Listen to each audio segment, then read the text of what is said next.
Hello les commandos, j'espère que vous portez bien. Nous sommes dans le cadre de nouvelles vidéos.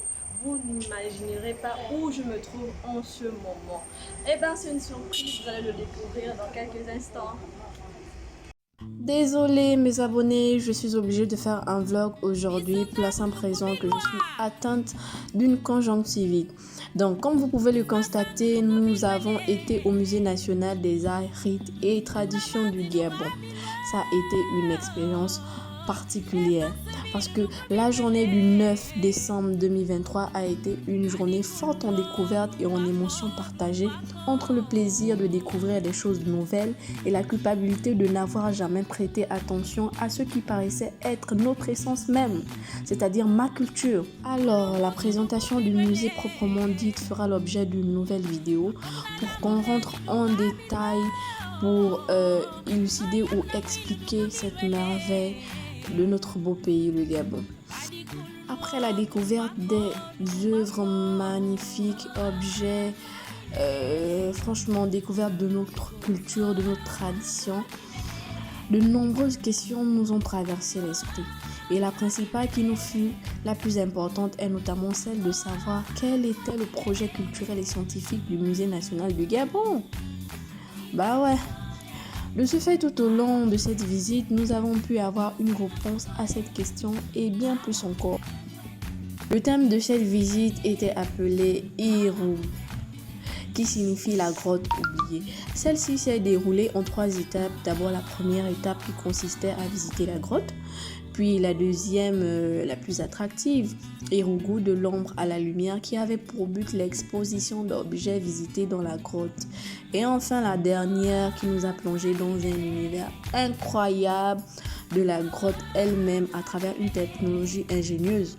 Nouvelle technologie, j'ai cité le casque à réalité virtuelle.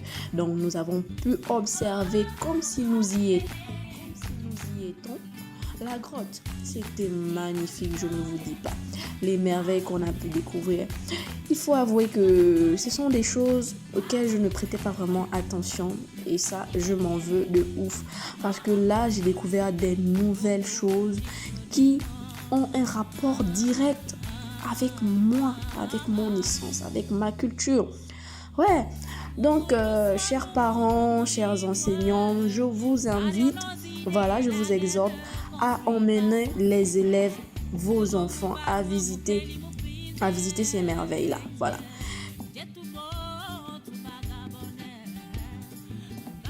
D'aucuns se demanderont sûrement quel est l'intérêt de parler de cette grotte. La réponse à cette question, elle est toute simple. Déjà, il faut comprendre que cette grotte est dotée d'innombrables richesses du Gabon.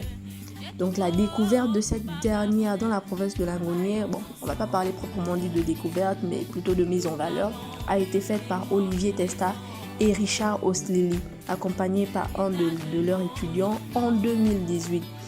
Bon, celle-ci déjà nous montre que c'est une grotte sépulcrale dans laquelle se trouvent une vingtaine de squelettes humains anciens, notamment crânes, dents et fumures, ainsi que les bijoux de ces défunts et leurs objets précieux, artefacts en fer et cuivre portés lors de leurs funérailles. Ainsi, l'étude des ossements a permis de déterminer qu'il s'agissait de 21 hommes, 3 femmes et 4 enfants. De plus, la qualité d'objets métalliques retrouvés favorise l'hypothèse selon laquelle il s'agissait des personnes d'un rang dignitaire important, mais bon tout. Donc, il y avait certainement entre ces ossements des rois, des chefs de clan. Toutefois, il est à noter qu'en Afrique, il est strictement interdit de déplacer les ossements, car on considère que ces derniers possèdent une vie et ont des pouvoirs, et donc les individus mal intentionnés peuvent les utiliser à mauvais escient. Il a donc fallu que ces archéologues marquent l'endroit où a été découvert les ossements en respectant un protocole rituel, parce que c'est un lieu sacré, pour pouvoir juste aller analyser les objets et les rapporter plus tard à l'endroit. Nous ne cesserons de le dire, cette visite au musée a été d'un apport constructif.